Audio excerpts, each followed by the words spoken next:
Wa yusmi'unal ayat ahyanan, dan baginda mendengarkan kepada kami ayat, yakni bacaan lah. Ayat ni bahasa Arab. Ayat ni sebenarnya tanda. Sebab tu kita wa min ayatihi al-lailu wan nahar. Wa min ayatihi daripada tanda-tanda kebesarannya, daripada tanda-tanda kebesarannya. Wa min ayatihi an khalaqa lakum min anfusikum azwaja, daripada tanda-tanda kebesarannya dia ciptakan kamu daripada diri kamu, pasangan kamu. Tanda. Sebab itu tanda ni disebut dua ayat Allah ni, ayat yang kita baca ni al-ayat al-maqru'ah, ayat yang kita baca, dan tanda-tanda. Ayat tu tanda, dan al-ayat al-manzurah, ayat-ayat yang kita tengok. Manusia ni berhubung dengan Tuhan, orang Islam ada dua ayat. Satu ayat-ayat Al-Quran yang kita baca. Satu ialah ayat-ayat yang kita tak baca secara tulisan, tapi kita baca, kita lihat secara kenyataan. Dulu saya dah sebut pada tuan-tuan, ahli sejarah, dia pergi satu bangunan, ni kita jumpa abang itu ni, dia boleh tengok tulang, tengok batu, lesung batu ke apa, tengok pinggan, tengok apa, ambil wak keluar, tengok. Oh, di sini dulu ada kerajaan kaum apa, tahun ribu berapa, boleh beritahu. Tengok kota-kota yang ditinggalkan, tengok mata wang. Oh, di sini dulu ada kerajaan sekian-sekian. Tuan-tuan hadirin dan hadirat yang dirahmati Allah, kita bukan tengok cepisan-cepisan peninggalan, kita tengok langit dan bumi yang terbentang di hadapan kita. Kita tak nampak kebesaran kerajaan Allah.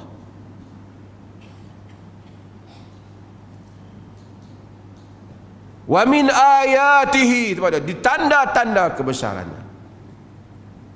Itu tanda ayat yang boleh kita baca tentang kebesaran Allah. Dan mustahil ayat yang kita baca ni bercanggah dengan ayat yang kita lihat. Kalau ada ayat yang kita baca, kita faham bercanggahan dengan ayat yang kita lihat, ayat tak mungkin bercanggah, faham kita yang salah. Ayat yang kita lihat, dunia yang kita lihat, rahmat Allah luas, manusia macam-macam.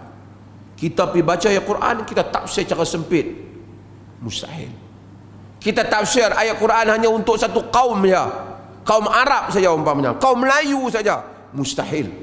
Sedangkan ayat Allah yang nyata, Quran juga sebut manusia berbagai-bagai, dan berbagai-bagai itu berbagai-bagai tabiat. Orang Melayu ada style dia, orang Afrika ada style dia, orang Arab style dia. Sebab itu Al-Imam Syaukani dalam bab najis ni, dia sempit. Bukan dia sempit susah, dia jadi najis tu sikit sangat benda yang najis. Hak kalau tidak tak najis.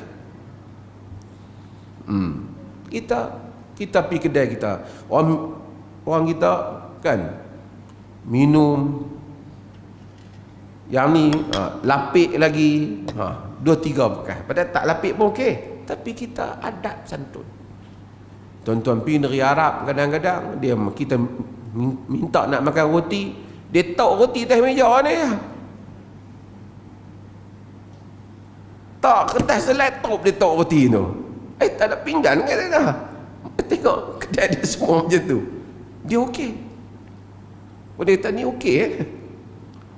Kaum lain-lain, ada kaum yang keras, ada kaum yang lunak, ada kaum yang anri dia air banyak, ada air sikit, ada hidup di padang pasir, ada hidup dalam hutan.